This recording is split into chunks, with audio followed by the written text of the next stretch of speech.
अहमदाबाद में जहां ये क्रैश हुआ है, बिल्कुल उस जगह पर, उस स्थल पर पहुंची हूं मैं। एयर इंडिया का ये बोइंग 787 जहां पर क्रैश हुआ है, उसी स्थल पर पहुंची हूं। और जैसे कि आप देख रहे हैं, ये जो है मेस है और यहाँ पर आप देख रहे हैं कि ये उनकी हॉस्टल है।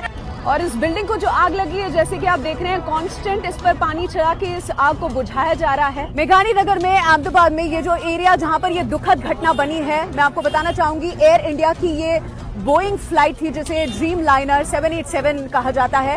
और जैसे कि हमें पता चला है कि इसकी पैसेंजर कैपेसिटी ऑलमोस्ट 300 लोगों की होती है, लेकिन इसमें 242 लोग सवार थे, इंक्लूडिंग जो क्रू था 12 लोगों का, that is including the 2 pilots जो बहुत ही ज्यादा एक्सपीरियंस पायलट्स थे। जो विजुअल्स दिखाई पड़ते हैं उसके हिसाब से एक्सपर्ट्स का कहना है कि doesn't look like a bird hit, लेकिन इतना ही कि इंजन ने जवाब दे दिया था, अपना पावर लूज कर दिया था। और इसीलिए एयर ट्रैफिक कंट्रोलर से संपर्क करने की कोशिश भी की थी पायलट्स ने, लेकिन जब ये नहीं हो पाया था, जब एयर ट्रैफिक कंट्रोलर ने वापस उनको कांटेक्ट करने का प्रयास किया, तब कांटेक्ट नहीं हो पाया। नरेंद्र जी, आप उस वक्त कहां पर थे जब ये क्रैश हुआ? 1-2 किलोमीटर दूर था मैं, और मैं मेरा दोस्त पर गाड़ी लेके ड्राइव कर रहे थे और दौड़ के फौरन इधर पहुंचे थे।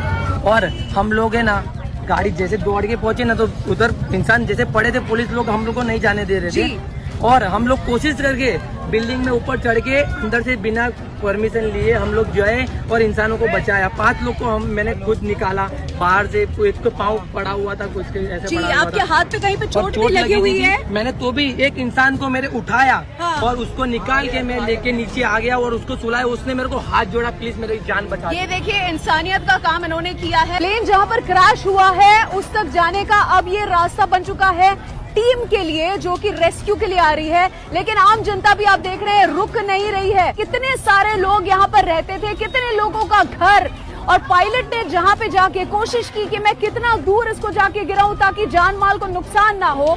और ये पायलट की सोच होगी उस क्षण के लिए।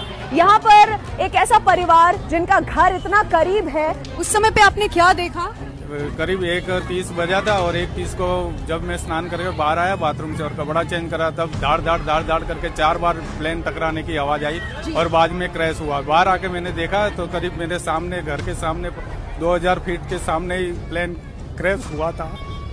मैं समझ सकती हूँ आप कितने भावुक हो रहे हैं, क्योंकि आपने वो आवाज भी सुनी है। उन बच्चों के बारे में सोच के दिल बैठे जा रहा है कि जो कि खाना खा रहे थे मेस में। मैं घर में था और मेरे को श्योर मालूम था कि प्लेन को कहीं टकराया है और बाद में क्रैश हुआ है। और करीब 1:38 के आसपास ये प्लेन क्रैश हुआ। और पूरी, सबसे पहले तो पायलट है, उनको धन्यवाद देता हूँ कि पूरी कॉलोनी बचा दिया।